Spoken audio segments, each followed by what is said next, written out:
Olá, boa noite a todas e todos. Acho que nós já estamos ao vivo.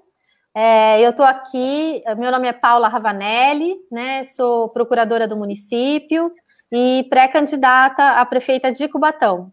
A forma, né, que nós encontramos de fazer um debate com a comunidade, sobretudo a comunidade de Cubatão, é através dessas lives, né? Nós estamos iniciando hoje uma série de lives que chama Papo com Paula, e eu tenho a honra, né, de receber hoje o Suplicy, ex-senador por 24 anos, né, e representante do nosso estado de São Paulo, hoje vereador da cidade de São Paulo, e um dos fundadores do PT, né, lá desde 80, quer dizer.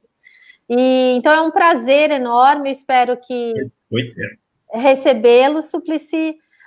Eu espero que esteja dando tudo certo, assim, vamos ver se eu tenho algum feedback do pessoal que está nos assistindo através de comentários, para saber se o pessoal está ouvindo. Bem, eu estou te ouvindo e já estou recebendo alguns likes, alguns coraçõezinhos aqui, então eu acho que a gente já está no ar, já está tudo certo, né? Então, Suplicy, primeiro, então, mais uma vez, te agradecer e dizer que, assim, você e sempre foi uma inspiração para mim, uma pessoa que eu admiro muito, como ser humano, porque eu acho que você tem um compromisso, assim, com o humanismo, com os direitos humanos, que transcende, né, até a sua participação política. E também, na política, eu acho que é uma das poucas pessoas que a gente não tem nada o que falar, não tem um questionamento, né? Você está aí há tantos anos, né, lutando, ocupando cargos públicos, com uma exposição pessoal enorme, né?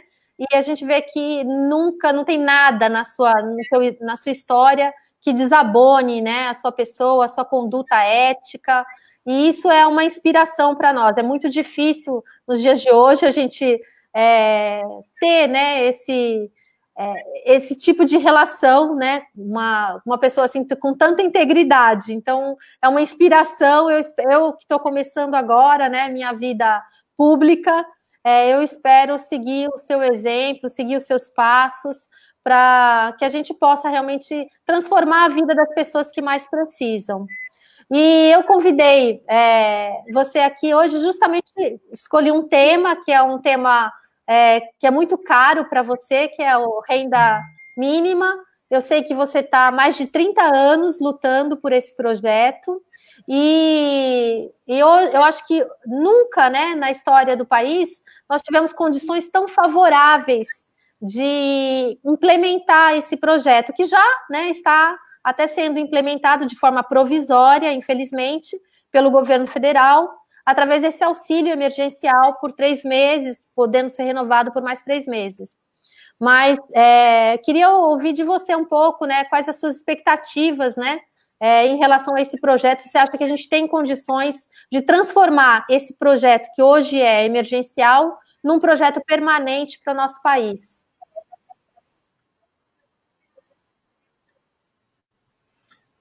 Muito obrigado, Paula Ravanelli. Me sinto honrado pelo seu convite e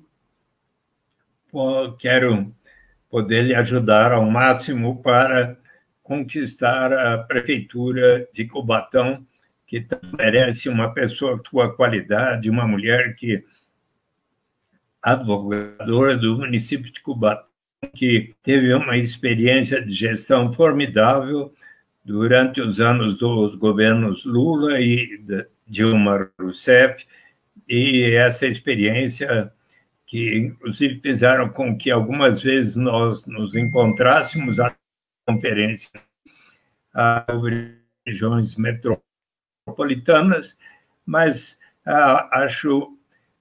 tenho o maior prazer de conversar com vocês. Felizmente, o Congresso Nacional, por todos os partidos, unanimemente, resolveu criar este auxílio básico emergencial, uma renda básica emergencial, que vai valer por 3 meses inicialmente, mas podendo ser prorrogado pela vigência da pandemia de coronavírus, e que, em princípio, concederá 600 para pessoas adultas que estejam em famílias que ganham até 3 salários mensais, sendo que ou meio salário mínimo per capita, sendo até 2 por família, portanto, podendo chegar a 1.200 para a família, mas no caso de onde só há o pai ou a mãe com outras pessoas na família, então essa pessoa pode receber R$ 1.200 mês também, essa família, e no caso de uma pessoa menor, mas que tenha crianças, ela também poderá ter o direito a este auxílio básico emergencial. Pois bem, será importante esta experiência, até porque nós temos no Brasil uma lei, a 10.835, de 2004, pela qual fica instituída no Brasil a renda básica de cidadania, de toda e qualquer pessoa, não importa a sua origem, raça, sexo, idade, condição civil, socioeconômica, de participarmos todos da riqueza como nação, através com o progresso do país, na medida do possível, será suficiente para atender às necessidades vitais de cada um. A ninguém será negado. Até para Paula Ravanelli, para Eduardo Suplicy, para o Pelé, para a Xuxa, para o mais bem-sucedido empresário brasileiro, sim, só que somente os que temos mais colaboraremos para que nós próprios e todos os demais venham a receber. Diz a lei que a renda básica de cidadania será instituída por etapas, a critério do Poder Executivo, iniciando-se pelos mais necessitados, portanto, como faz o Bolsa Família e agora a renda básica emergencial. Mas, sim, se tornar universal, incondicional, com todas as vantagens.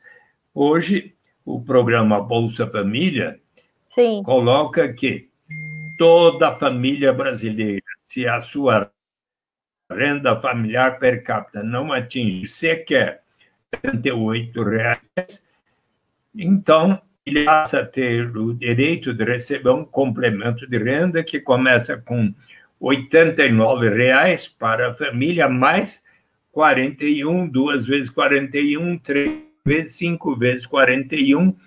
Se na família houver 1, 2, 3, 4, 5 ou mais crianças, até 15 anos e 11 meses, mais 48 mais R$ 48, se na família houver 1 ou 2 adolescentes de 16 a 18 anos, e há condicionalidades. A mãe estiver grávida, deve fazer o pré-natal na rede pública de saúde até que nasce o nenê.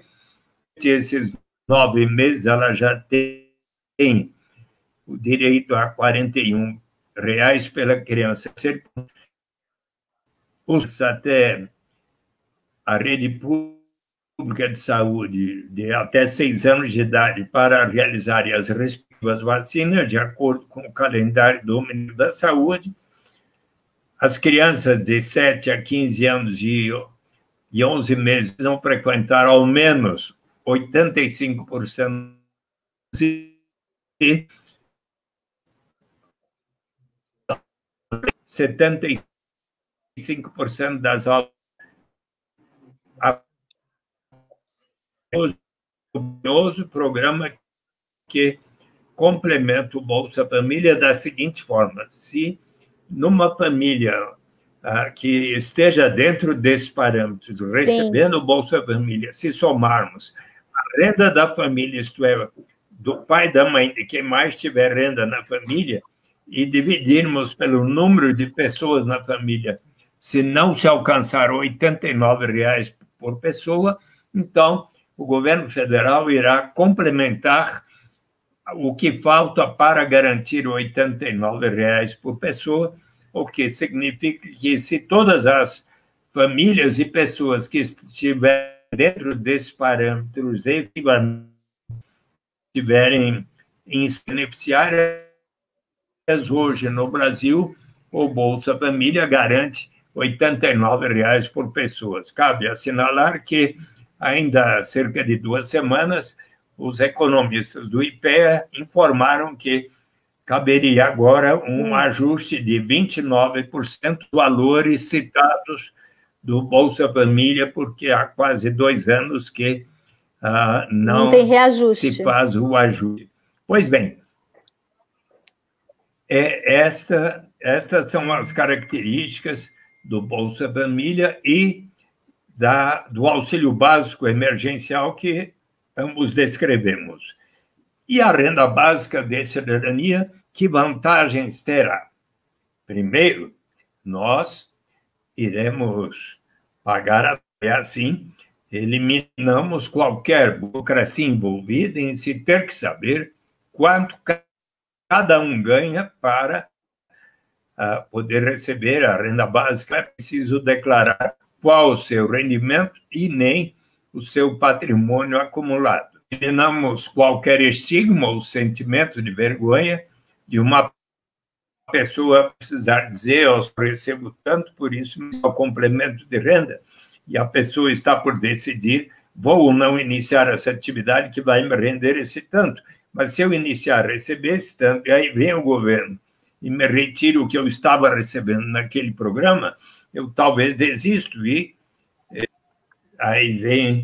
desisto e posso entrar na armadilha da pobreza ou do desemprego. Sim. Se todos iniciarmos da renda básica em diante, sempre terá o estímulo ao progresso. Será mesmo?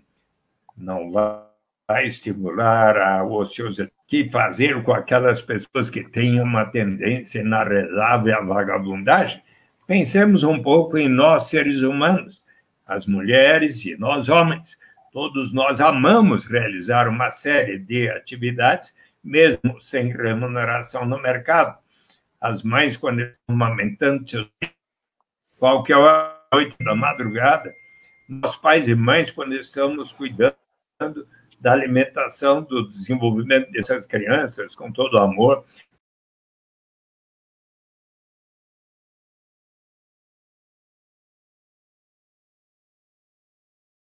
Nas igrejas de todas as denominações, nos centros e diretórios acadêmicos, quantos de nós não estamos sempre realizando uma série de atividades porque nos sentimos úteis? Quando os grandes pintores da humanidade, como Van Gogh e Amedeo Modigliani, pintaram as suas obras, saíam pelas ruas para tentar vendê-las, mal conseguiam, ambos nesse momento, hoje são vendidas por milhões. A Constituição brasileira assegura a propriedade privada. Pois bem, isto significa que aquela pessoa que detém a propriedade de uma fábrica, de uma fazenda, de bancos, hotéis, restaurantes, títulos financeiros, propriedade da pessoa pode receber lucros, aluguéis, juros.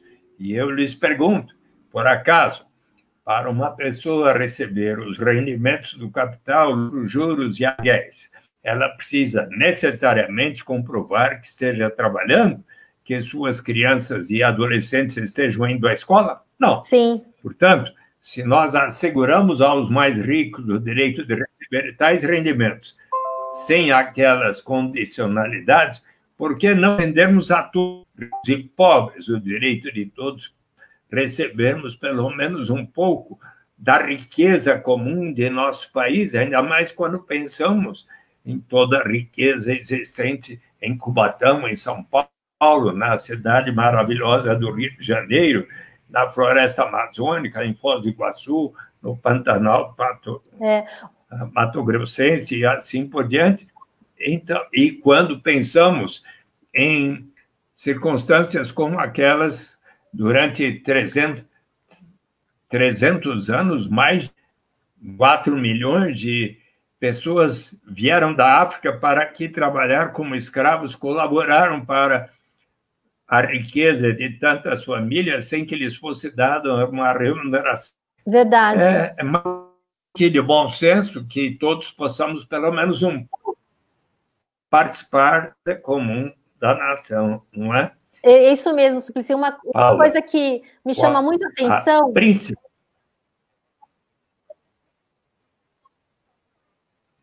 Uma coisa que me chama muito a atenção é que a população, os mais ricos, quando percebem a riqueza, eles muitas vezes não investem de forma produtiva, né?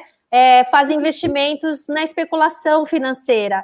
E as pessoas mais pobres, toda a renda que chega às mãos das famílias mais carentes, ela retorna para a sociedade, porque a família, os mais humildes, sempre estão comprando alimentos, consumindo produtos e serviços, usando, né, essa riqueza. Então, sempre me aflige as pessoas questionarem os programas de transferência de renda como se isso fosse um privilégio, né? Mesmo o Bolsa Família, isso não é, porque, na verdade, esse recurso dado à população trabalhadora, à população mais carente, ele nunca é guardado, né? Ele nunca é poupado, né, em bancos, ele sempre é revertido em favor de toda a economia local, né, através do consumo.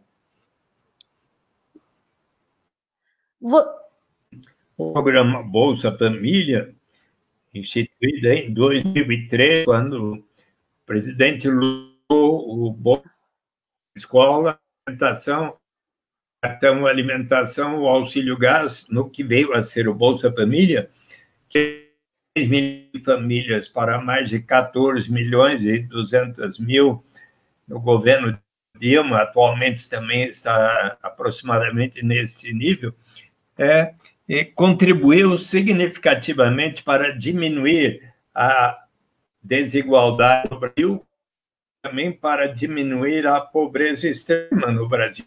Em que, nesses últimos 3, 4 anos, com o aumento da recessão do desemprego, tivemos uma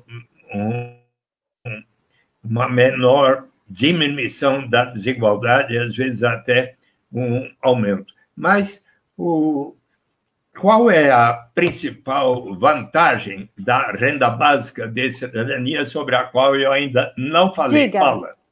Eu só queria mostrar aqui o comentário do nosso professor Fábio Inácio, né, que também está destacando a mesma questão que você sobre a importância do Bolsa Família hoje para garantir essa estrutura, né, de distribuição dos recursos emergenciais nessa época da pandemia, né? Pode falar, fala sobre o renda mínima. Muito bem, professor Fábio. Mas a principal vantagem da renda básica de cidadania é do ponto de vista da dignidade, da liberdade do ser humano, de que nos fala o Prêmio Nobel de Economia, Amartya Sen, em Desenvolvimento como Liberdade, quando ele lembra de um episódio de quando ele era menino, professor, e morava numa boa casa. E cercando no jardim de sua casa, diz que entrou um homem gritando por socorro, portão adentro, e ele logo chamou para o seu pai, que veio, e acompanhou seu pai, levando aquele trabalhador para o hospital. No caminho, ele disse, bem que minha mulher tinha me avisado para não vir a este tão perigoso, caracterizado por lutas, eu tive outra alternativa, senão, neste bairro, encontrar um trabalho que pudesse sustento da minha família. Mas, ao chegar no hospital, aquele trabalhador teve uma forte hemorragia e veio a falecer. Então, conclui Amartya Sen, ele não tinha liberdade real, precisou colocar a sua saúde e vida em risco para conseguir um trabalho que pudesse dar o sustento da sua família. Então, aquela mulher que, tendo dificuldade para dar comer para as crianças, para sua avó, resolve vender o seu corpo, para que rapaz, personagem que você do Homem na Estrada, dos Racionais MCs, que, não tendo uma alternativa adequada para o sustento da casa, resolve se tornar o aviãozinho da quadrilha de narcotraficantes. Eis que pessoas, para si, membro da sua família, uma renda básica suficiente para atender às suas necessidades vitais, essa pessoa vai ganhar o direito de dizer: não, agora eu preciso aceitar a única alternativa que me surge pela frente, mas que vai ferir a minha dignidade, colocar minha saúde e vida em risco. Agora eu posso aguardar um tempo, quem sabe fazer um curso numa instituição na minha cidade, até que surja uma oportunidade mais de acordo com a minha vocação, com a minha vontade. É neste sentido a básica de cidadania, igualdade e liberdade real para todas as pessoas.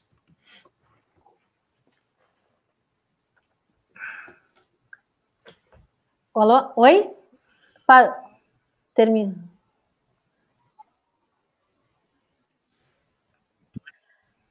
Você tá... Não, tá, aqui ficou mudo aqui, eu achei que estava com problema técnico. Não, estão nos perguntando aqui, Suplicy, muita gente está cumprimentando você, te dando parabéns, né, elogiando assim a sua trajetória, e eu queria destacar aqui algumas perguntas, como essa da Mônica. Ela pergunta aqui como no âmbito municipal, né, a gente pode fazer esse trabalho do renda básica, né? Se tudo depende de um programa federal, se ele só pode ser implementado em nível nacional, ou se a gente pode ter um programa como esse de renda básica. Eu aproveito para lembrar que a Prefeitura de Cubatão, na administração da prefeita Márcia Rosa, que também era do Partido dos Trabalhadores, ela teve um programa muito parecido, um programa de transferência de renda, que se chamava Cartão Cidadão, né, que era dado tanto aos servidores públicos quanto às famílias carentes para comprar exclusivamente na cidade, então fortalecendo a economia local da cidade.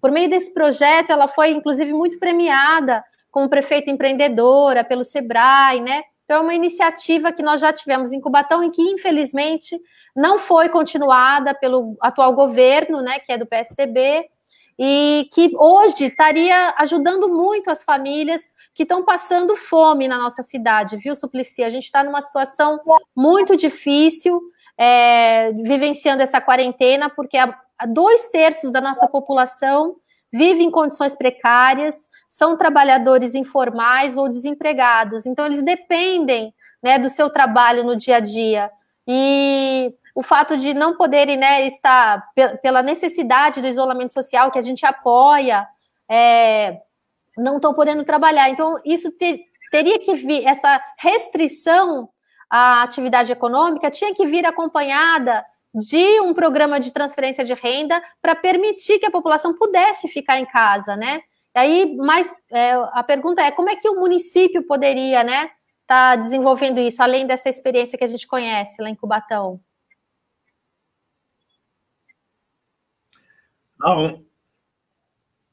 Pois bem, há um município brasileiro que iniciou uma experiência da renda básica de cidadania. Você já esteve lá? Maricá, no Rio de Janeiro. É isso? O prefeito Quaquá, um grande amigo meu, porque... Em dezembro de 2015, eu fiz uma... ali... São Paulo. E travou um pouco, né? Eu não sei se travou para vocês, mas... Oi? Foi. Repete, porque travou um pouco a imagem. Algum problema na... a qualidade, às vezes, da internet, que não está boa. Agora... Opa! Pode falar. Você estava falando de Maricá, né? Mas da Prefeitura então, de Maricá, que implementou um programa.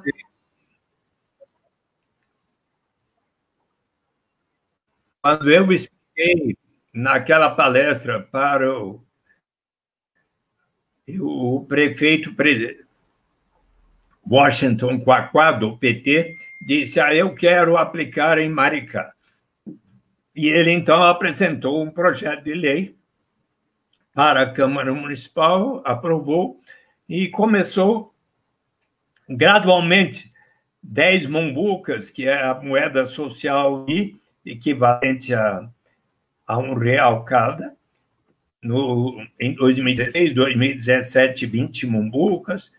Agora, em dezembro de 2019, todas as famílias pertencentes àquelas que estão no cadastro único e que recebem 3 salários mínimos mensais passaram a receber 130 mombucas ou R$ 130 por mês, 42 mil famílias, quarto das 162 mil famílias da cidade de Maricá. E já neste mês começaram a receber 300 mombucas por mês, e todas essas pessoas que não recebiam, em famílias que não tinham renda até 3 salários mínimos mensais, e até o final deste ano, 2020, em dezembro, a meta é que metade, portanto, mais de 81 mil famílias estarão recebendo, e a meta de 1.000% da população, dos 160 e tantos mil habitantes de Maricá, passarão a receber a renda básica de cidadania. Então, trata-se de uma experiência pioneira e é muito importante que nós venhamos a estudar os efeitos daquilo que acontece. É bem verdade que, como Maricá está diante de uma base da Petrobras, tem uma vantagem relativa de uma receita bastante generosa que permitiu que Maricá tenha tantas iniciativas como a fundação de um banco comunitário, da moeda social, que provê, o banco comunitário provê microcrédito, estimula a solidária, e também construíram lá um hospital. Agora o prefeito é o Fabiano Horta. Sim, conheço também o Fabiano. Também é do partido, está dando continuidade aos projetos. Ali também o transporte com tarifa zero, 14 linhas de transporte, e vai se inaugurar em breve o Hospital Ernesto Che Guevara, que vai ser um hospital exemplar e tudo mais. Então, eles estão dando um exemplo da aplicação. Mas é interessante saber que há lugares do mundo que aplicam já de forma bem sucedida há algum tempo a renda básica de cidadania. Quem sabe você já tenha visitado este lugar, que eu fui lá 197 dias e muito bem impressionado. Eu me refiro ao Alasca. Você já esteve lá? Aonde? Eu não ouvi direito. Aonde? O Alasca. No Alasca. Não, ainda não. Ainda não. Não conheço o Alasca. Mas Suplicy, antes da gente passar para no início o Alasca, eu só queria reforçar isso, que a gente tem no Brasil uma experiência concreta, né, que é Maricá, a cidade de Maricá, e é uma cidade que, guardadas as proporções, ela tem muita similitude com Cubatão, porque é uma cidade da periferia da região metropolitana do Rio de Janeiro, assim como Cubatão é uma cidade da periferia da região metropolitana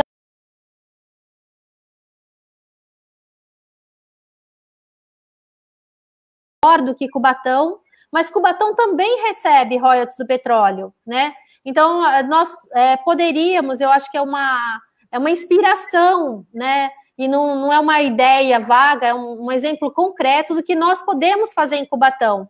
Transformar esse volume de recursos anual do royalties do petróleo num programa de transferência de renda.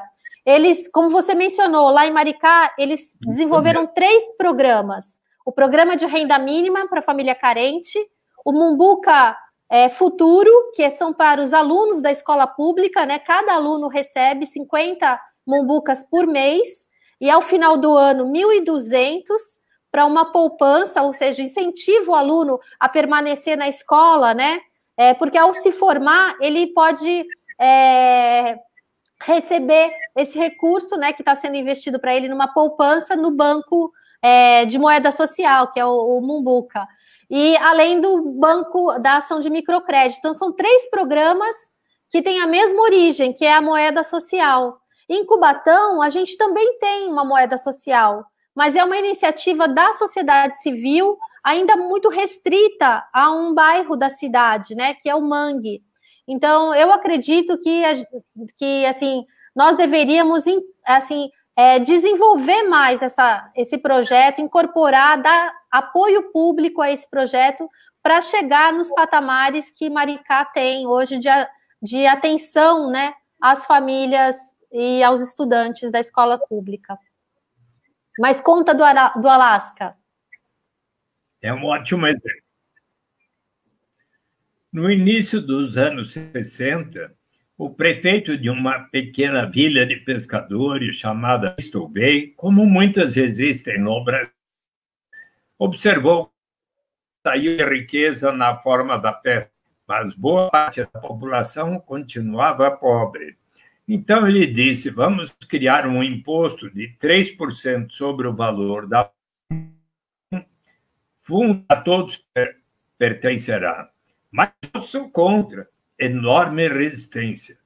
E precisou 5 anos para ele persuadir a comunidade. Uma vez instituído, deu tão certo. 10 anos depois, ele se tornou governador do estado do Alasca.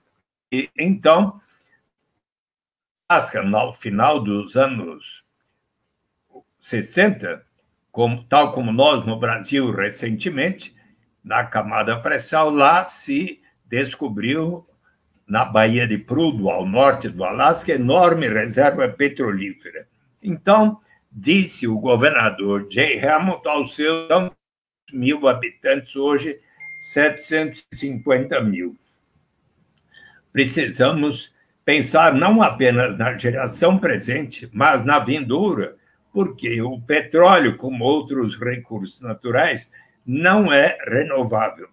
Vamos ser pelo menos 25% dos royalties decorrentes da exploração dos recursos naturais para instituir um fundo que a todos pertencerá. E ele quis que todos debatessem e votassem.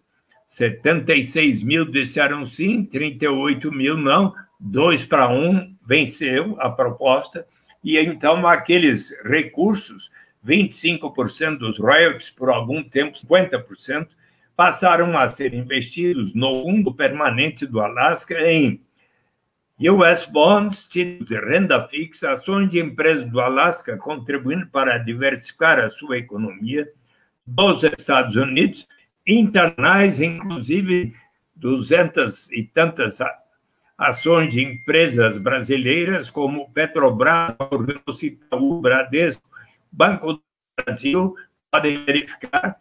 Portanto, o Brasil é um dos que colabora para que isso ocorra lá, empreendimentos imobiliários. E o fundo passou de $1 bilhão no início dos anos 80 para, hoje, 66 bilhões de dólares. Vamos supor, Paula, que você estivesse residindo no Alasca desde que há um ano ou mais. Entre 1º de janeiro e 31 de março, você teria preenchido um formulário, uma folha só. Sou Paula Ravenelli, moro no endereço, precisa estar lá morando ou mais. Se eu viajei foi por tal e qual motivo, mas estou aqui de volta. Trabalho em na procurada, mas não precisa ter qual a sua remuneração no patrimônio acumulado.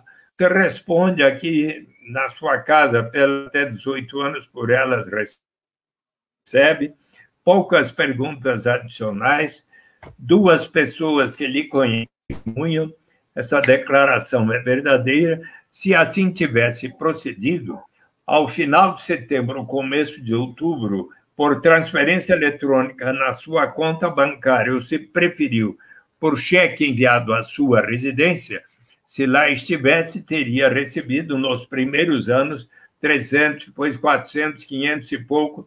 Em 2008, quando o preço do petróleo foi lá para cima, foram 3.269 dólares por pessoa, pelo direito de todos partilharem da riqueza do estado do Alasca. Portanto, um exemplo de um estado.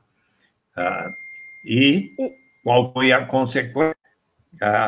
Em 1980, o Alasca era o mais desigual dos 50 estados norte-americanos. Hoje, Alasca e Utah são os 2 estados mais igualitários dos Estados Unidos e constitui suicídio político para qualquer colocar em dúvida o Fundo Permanente do Alasca e este sistema.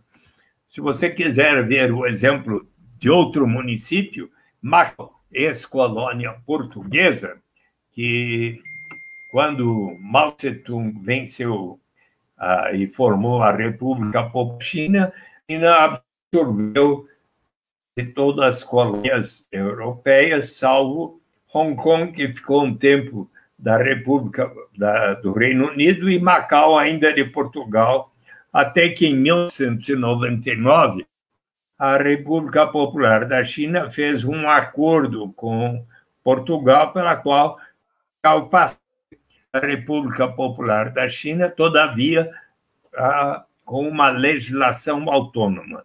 E a administração, a legislação de Macau permitiu que lá houvesse cassinos, que tiveram enorme desenvolvimento a ponto de Macau milhões de turistas por ano e ter mais cassinos famosos por seus cassinos.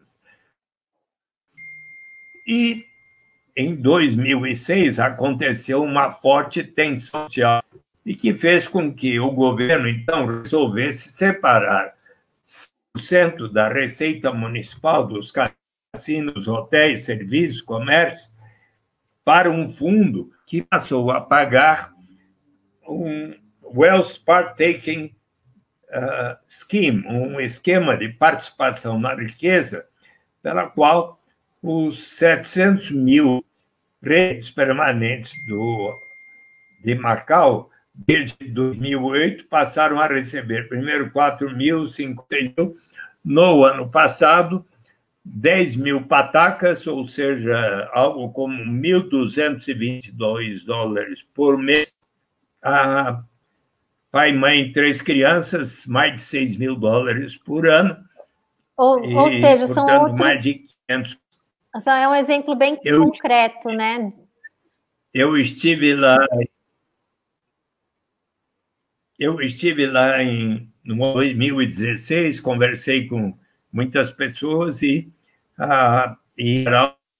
avaliam como positivo o sistema. Felizmente, a proposta da renda básica vem ganhando repercussão, experiências e debates nos mais diversos países do mundo. São experiências lá, mil pessoas receberam 560 experiências da Holanda, da França, da Espanha, em Stockton, na Califórnia, em Ontário, no Canadá.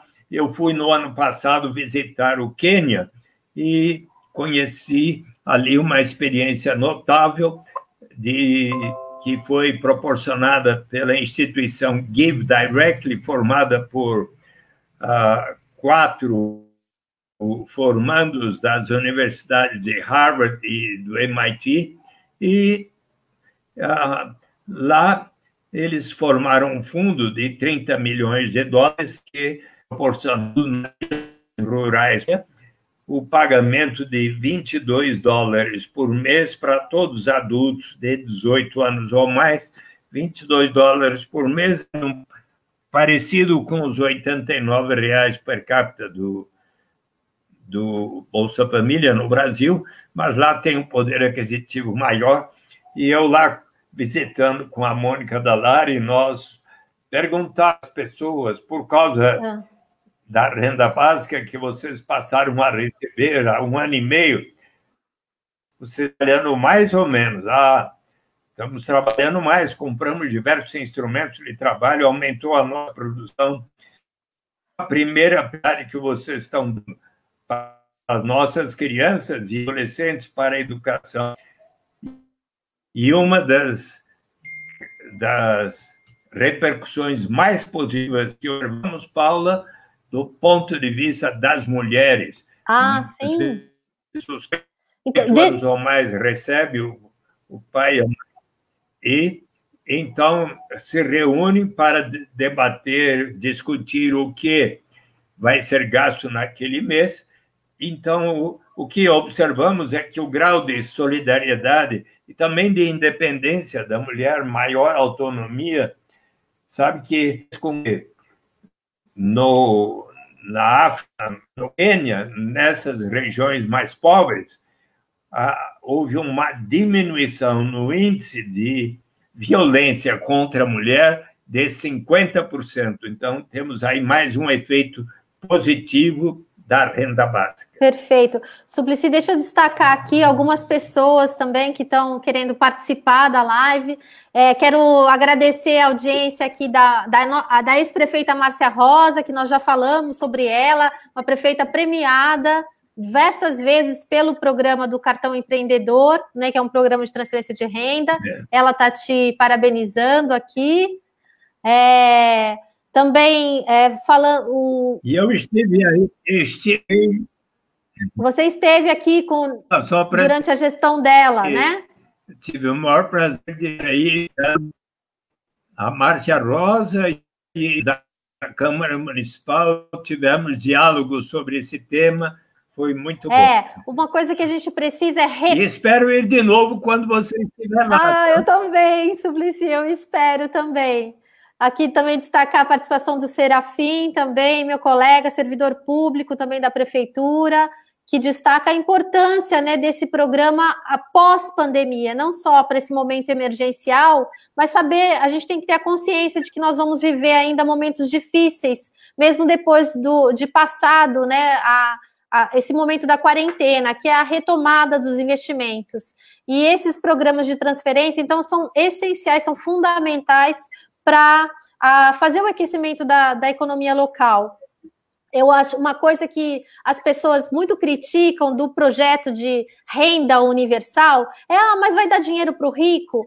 As pessoas não percebem que, às vezes, criar controles, né, às vezes é mais caro do que distribuir para todos e fazer esse dinheiro circular na economia, né? O custo a nossa sociedade ela é tão desigual que as pessoas ricas são tão poucas, né, que não faz nem diferença você dar, né, esse recurso para elas. O que você economiza, deixando de controlar, né, o repasse do recurso para um ou outro, e toda a burocracia associada a esse tipo de controle, é uma economia, eu acho, fazer uma renda universal como você prega, né, que deve ser. Eu acho que poderia ser assim. A gente já tem que caminhar aí para o nosso final, então deixa eu agradecer aqui a participação do Sidney Rafael, do Serafim, do Alan Pereira, também meu colega, procurador do município, a Mônica Marques, diretora de escola, muita gente de Cubatão aqui, viu, participando. Mais uma vez agradecer a contribuição da nossa prefeita premiadíssima, Márcia Rosa, justamente em programas dessa área de transferência de renda. Tem aqui meu irmão também, Daniel, participando, que é um fã seu, o Daniel, que foi secretário de Meio Ambiente aqui na cidade, justamente do governo da Márcia. O colega aí, o Luizinho Barbosa, também um petista histórico aqui da Baixada. A nossa colega também, servidora pública, assistente social da Prefeitura de Cubatão, a Thaís Emídio. O Djalma, sindicalista, também pré-candidato a vereador na cidade de Cubatão. Professor Barral, professor do Instituto Federal de Cubatão. Cubatão tem uma das únicas instituições públicas de ensino aqui na região, que é o Instituto Federal de São Paulo, né, do campus de Cubatão. Aí o professor Barral, que lidera um grupo de professores que está fazendo um trabalho muito bonito na cidade, Suplicy, de arrecadação de recursos, dinheiro, através dele até colocou o link aqui para o pessoal participar, poder contribuir. É uma vaquinha, né, virtual para arrecadar recursos para fazer distribuição de cestas básicas à população carente. Além disso, também o Sindilimpeza, que é o sindicato dos empregados da área de limpeza, também está fazendo uma arrecadação de alimentos não perecíveis para montar cestas básicas. Isso a gente está contando muito com essa rede de solidariedade que está sendo criada pela sociedade de Cubatão para ajudar as famílias mais carentes, porque a omissão da prefeitura tem sido uma constante. As únicas cestas básicas que a prefeitura distribuiu, elas são cestas doadas pela iniciativa privada, ela não fez ainda a aquisição de cestas básicas, ela não tem um programa social de assistência às famílias carentes que estão passando por muitas dificuldades, inclusive fome. Tanto é que fizeram fila, né, para receber essa cesta básica doada aí pela iniciativa privada, o que colocou até em risco a própria vida delas, porque criou uma aglomeração de pessoas no ginásio municipal, porque foi a forma escolhida aí pelo prefeito para fazer essa distribuição, em vez de usar o sistema de assistência social, que é descentralizado, né, os CRAS na cidade, ele preferiu fazer um evento, né, para se promover na cidade, dentro do ginásio municipal, e deu no que deu. Ele mesmo hoje reconhece que foi uma conduta errada, né, e que colocou em risco a vida das pessoas e que se aglomeraram ali para poder receber, e a maioria não recebeu, porque nós estamos falando de 7 mil pessoas no cadastro único em Cubatão, e só tínhamos 700 cestas básicas, então era mínimo, né? Então, fica aqui o recado aí do pessoal. Muita gente, eu não vou poder citar todos, senão a gente... Mas agradecer, Suplicy, essas experiências são fantásticas, que você conheceu no mundo todo, Alasca, Quênia, Macau, e a experiência de Maricá, que nos serve de exemplo e de inspiração. Eu acho que eu já posso aqui fazer um compromisso público, que se a gente tiver a oportunidade, né, de governar essa cidade, nós vamos em Cubatão e voltar a implementar um programa de transferência de renda, não só igual ao que a prefeita Márcia Rosa fez de forma tão exitosa, mas ampliar isso, né? Eu acho que essa é uma experiência que tem dado tanto certo, né, em outros países, que a gente tem que implementar. Que não seja com recursos do petróleo, né? Talvez tenha que ser com outro tipo de recurso, porque a gente está vivendo um momento de crise, né, do setor do petróleo. A gente assistiu aí nos últimos dias o barril do petróleo em valor negativo, né, por causa desse conflito entre a Rússia e a Arábia Saudita. Mas eu acho que, independente da fonte do recurso, né, isso tem que ser discutido, tem que ser feito com responsabilidade fiscal. Eu acho que o seu projeto fala isso, é de forma incremental, sempre ampliando, né, esses recursos para chegar numa situação como tem hoje Maricá. Maricá também não começou com essa quantidade de pessoas, ela trabalhou de forma incremental, né? Outro exemplo que eu trago de Maricá e que eu gostaria muito de ver implementado na cidade de Cubatão é a tarifa zero, né? hoje eles têm lá praticamente 100% da rede municipal de transporte público gratuita, que são chamados vermelhinhos, né? E isso eu também acho que é um exemplo, assim, é uma política pública de muito acertada, porque ela atinge aquele que mais precisa. Quem que anda de ônibus, né? É aquele que não tem o seu carro próprio, aquele que depende do transporte, e além de atingir e atender a população mais carente, beneficia o meio ambiente, né? Cubatão tem um histórico muito triste, né, de poluição ambiental, e a gente precisa se comprometer com um novo paradigma, né, para o consumo, para a geração de poluentes, e o transporte coletivo contribui, né, muito para isso, para não gerar a poluição que o carro individual gera. Eu acho que em São Paulo também, né, está se discutindo muito isso. Quer fazer alguma consideração final, Suplicy? A gente já está indo aí para o final, são 7h30. A gente tem alguns minutos. Então, quero muito agradecer a Paula Ravanelli. É tão importante que nós tenhamos mais mulheres em todos os lugares do Brasil, ocupando postos de responsabilidade executiva, legislativo, e você muito que possa o povo de Cubatão escolher uma pessoa com a sua sensibilidade, experiência, para, sobretudo, pensar em colocar em prática estes instrumentos de política econômica e social que possam elevar o grau de justiça. Você sabe que o Papa Francisco, na última viagem dele para a América Latina, conclamou todos os chefes de Estado a colocarem em prática os instrumentos do governo da justiça para que não possa haver a paz. Você conhece este agente que aqui está? Conhece? Thomas Mann? Então, me diga quem ele é. Thomas More?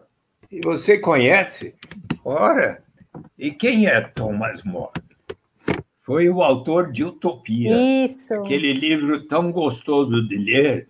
E eu acho que se você estivesse ainda trabalhando no Palácio Planalto, você iria recomendar ao presidente para que leia Utopia. Por que razão?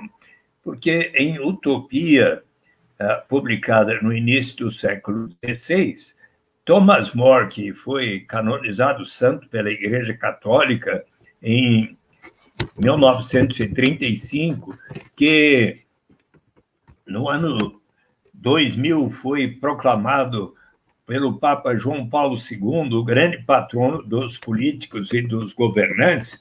Pois bem, acontece que, certo dia, ele que havia estudado teologia, filosofia para ser um sacerdote antes de se tornar padre, foi convidado pelo rei Henrique VIII para trabalhar na corte. Foi embaixador em Bélgica, presidente da Câmara dos Comuns, um homem muito influente.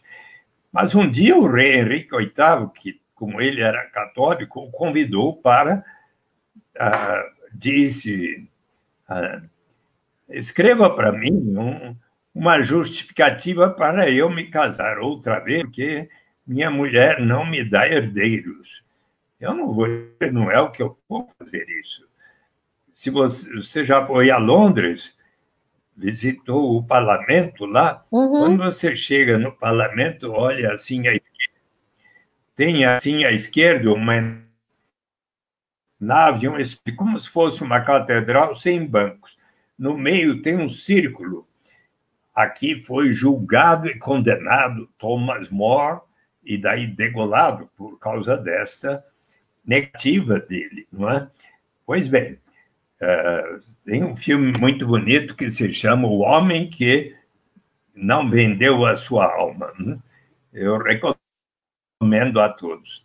Mas, no livro Utopia, no livro primeiro de Utopia, há um diálogo entre o cardeal Morton e alguns personagens sobre a pena de morte que, instituída, então, na Inglaterra, não ha colaborado para diminuir a criminalidade violenta, os assaltos, os roubos, eis que, então, o viajante português, título deu em grego conta histórias, observou muito mais que infligir estes castigos horríveis. Aqui não tem outra alternativa, senão de primeiro, tornar um ladrão para daí ser transportado em cadáver, é você assegurar a sobrevivência das pessoas. E com base nesta reflexão, um amigo de Thomas More escreveu para o prefeito da cidade flamenga de Bruges, na operam de Civinestavos, um tratado de subvenção aos pobres, onde, pela primeira vez, propõe a sobrevivência dos habitantes de Bruges. Portanto, Thomas More é considerado um dos que melhor fundamentou a proposta da renda básica de cidadania para garantir dignidade e liberdade real para todos. Vamos ver se você em Cubatão possa também seguir o exemplo de Maricá e instituir a renda básica. E aí, com a Márcia Rosa e tudo, vou voltar aí para conversar com vocês, tá bom? Tá certo, muito obrigada. Já fica aí a sua promessa, hein? Pública, de voltar a Cubatão para a gente colocar essa em prática, né, essa experiência de ampliação aí dos programas de transferência de renda que já existiram na cidade e que, infelizmente, não acabaram hoje. E voltar, né, o investimento público. Eu acho que a gente precisa valorizar o servidor público, valorizar toda a rede de assistência social. Hoje, eu acho que fica muito claro, diante dessa pandemia, que como a gente precisa do Estado, né, ainda para enfrentar essas desigualdades sociais, né? No sofrimento é que a gente vê a importância, né, disso. Então, muito obrigada, Suplicy. Foi uma honra começar esse papo com Paula e Suplicy, com você. E quero convidar a todos, sexta-feira de novo, a gente vai falar agora com a Paloma, que é diretora do sindicato, do Sindilimpeza, que está fazendo esse trabalho de solidário, né, uma das pessoas, porque é um trabalho que envolve muita gente, de vários partidos políticos, um trabalho muito bonito. E depois, na semana que vem, com o Arthur Quioro, aí a gente vai falar sobre os programas de saúde para enfrentar essa pandemia que nós estamos vivendo. Muito obrigada, viu, Suplicy? Gratidão, foi maravilhoso. Obrigada mesmo. Obrigado. E obrigada a todos aí. Tchau. Um abraço. Até logo. Vou desligar.